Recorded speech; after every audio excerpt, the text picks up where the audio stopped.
നല്ല രീതിയിൽ ജെറ്റ് ഉള്ളത് കൊണ്ട് തന്നെ നാട്ടിലെ ഒരു 10 മണിയും UK ഒരു 6 മണിയായപ്പോൾ നൈനു കരച്ചിൽ തുടങ്ങി.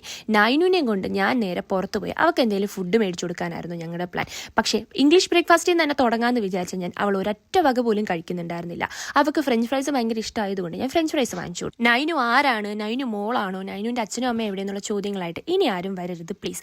1.5 വർഷം അവളെ ഞാനാണ് വളർത്തിയത്. അതിൻ്റേതായിട്ടുള്ള എല്ലാ അറ്റാച്ച്മെന്റ്സും അവൾക്ക് എൻ്റെ കൂടെ. ഒരു കണക്കിന് ഷീസ് മൈ ഡോൾ എന്ന് തന്നെ പറയാം. കാരണം എനിക്ക് പെൺകുട്ടികളെ ഭയങ്കര ഇഷ്ടമാണ്. ബിക്കോസ് തല കെട്ടി കൊടുക്കാനും കണ്ണെഴുതി കൊടുക്കാനും നൈന് വന്നു കഴിഞ്ഞാൽ അവളുടെ എല്ലാ കാര്യങ്ങളും ഞാൻ തന്നെയായിരിക്കും നോക്കുന്നത്. പിന്നെ ചേച്ചിയും ചേട്ടനും ഒരുപാട് നാളിന് ശേഷം വന്ന സർപ്രൈസും. അതുകൊണ്ട് ചേച്ചി എനിക്കൊരു ഗിഫ്റ്റ് മേടിച്ച് തന്നിട്ടുണ്ടായിരുന്നു, ഒരു പേഴ്സ്. കസ്റ്റമൈസ്ഡ് പേഴ്സ് എന്ന് പറയാം, പേരെഴുതിയിട്ട് പുറകിൽ ഫോട്ടോയൊക്കെയുള്ള ഒരു പേഴ്സ്. അതിനുശേഷം താഴെ ചെന്ന് ചിക്കൻ ഫ്രൈയും കഞ്ഞിയും പയർത്തോരനും കൂടിയാണ് കഴിച്ചത്. വിയേർഡ് കോമ്പിനേഷൻ ആണെന്ന് അറിയാം, എന്നാലും എനിക്കത് ഭയങ്കര ഇഷ്ടമാണ്. 2-3 ദിവസത്തെ ആനുവൽ ലീവ് ഉള്ളത് കൊണ്ട് തന്നെ ഇനിയുള്ള ടൈം ഫുള്ളും നൈനുവിൻ്റെ കൂടെ ആയിരിക്കണം എന്ന് എനിക്കൊരു ആഗ്രഹം ഉണ്ടായിരുന്നു. Because I missed her so much.